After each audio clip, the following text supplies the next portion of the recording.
पाकिस्तानी जासूस तैफुल के घर के बाहर लोगों का प्रदर्शन, जलाया पोस्टर, बाबा का बुलडोजर चलाने की हुई मांग। यूपी एटीएस ने एक बार फिर देश की सुरक्षा के खिलाफ गहरी साजिश को नाकाम करते हुए वाराणसी से पाकिस्तानी जासूस को गिरफ्तार किया है।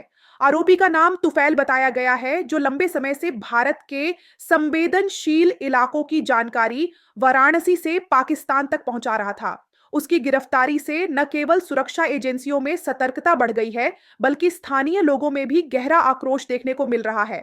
घर के बाहर जलाया तैफुल का पोस्टर।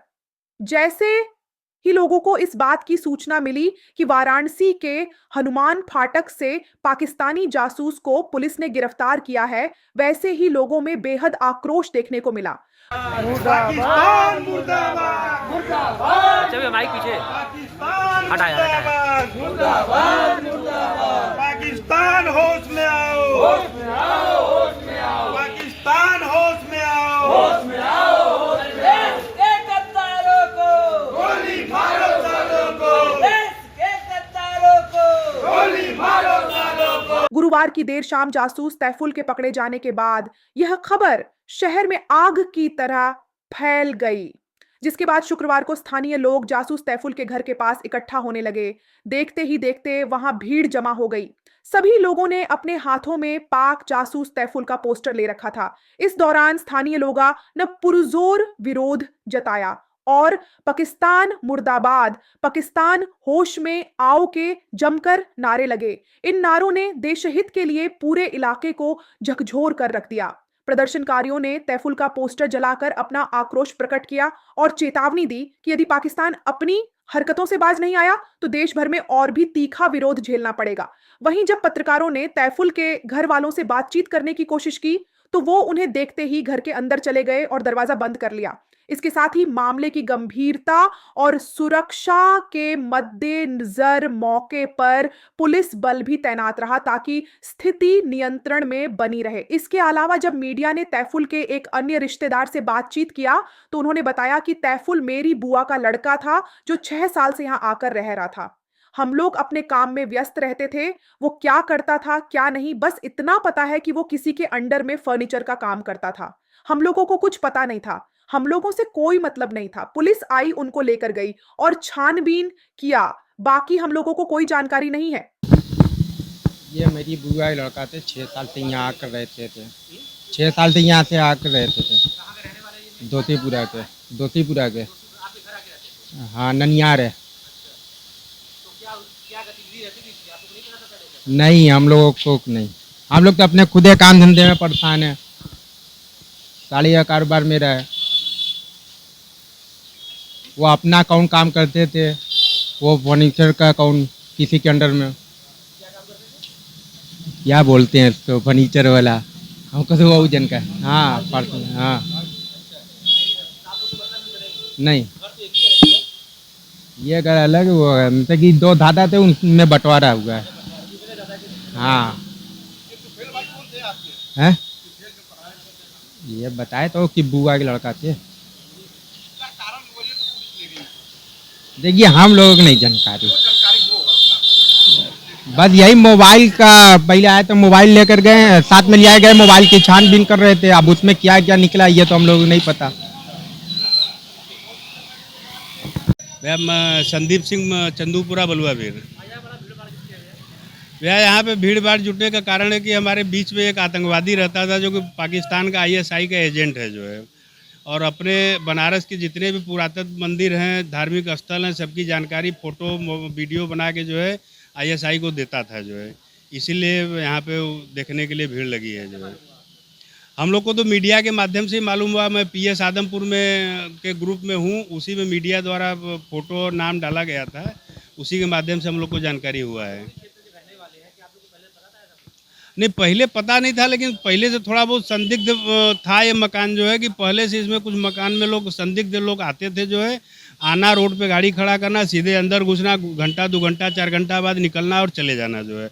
उनका पहनावा, उनका वेशभूषा ही लोगों के देखने में संदिग्ध लगता था। लेकिन चूँकि हिंदू समाज एक ऐसा समाज है कि दूसरे को न विषय में पढ़ना नहीं चाहता, इसलिए लोग इतने दिन उसके चक्कर में पड़े नहीं जो है।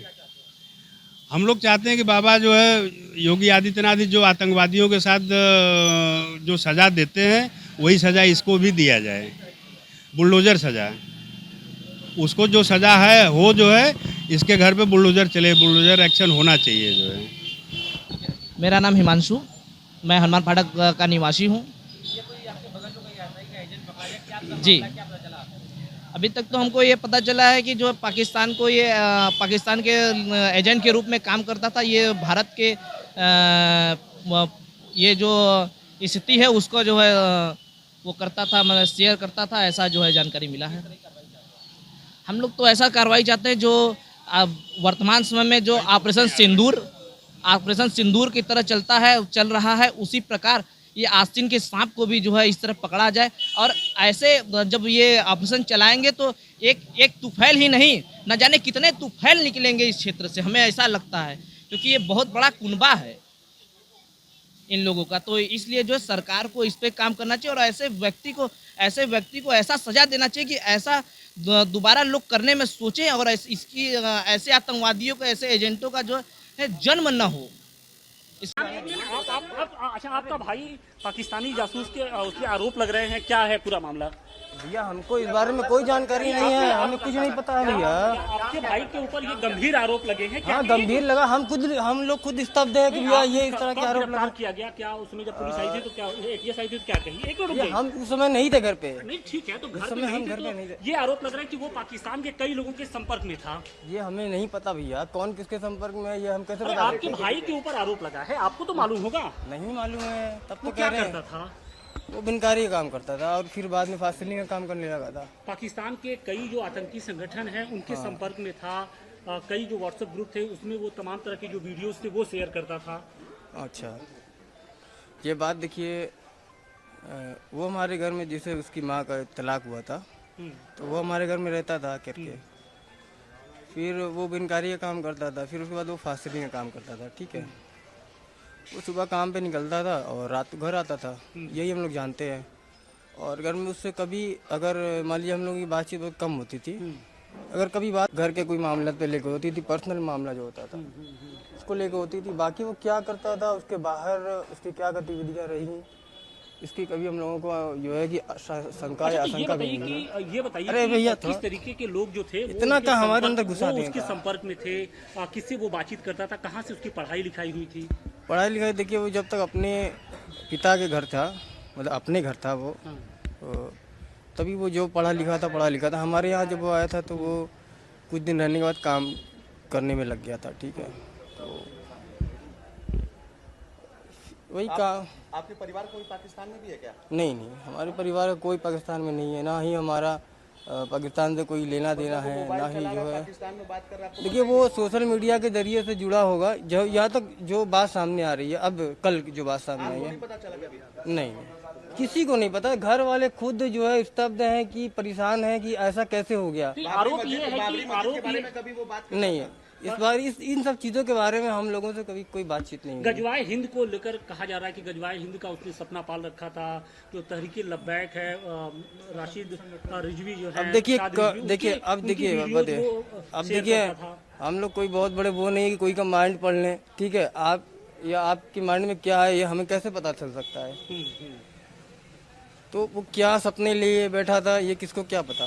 सपना अपना होता है भाई, वो अपने अंदर क्या लिए बैठा था। उसकी गतिविधियां पाया जाता है तो आप लोग उसको अपने साथ रखेंगे?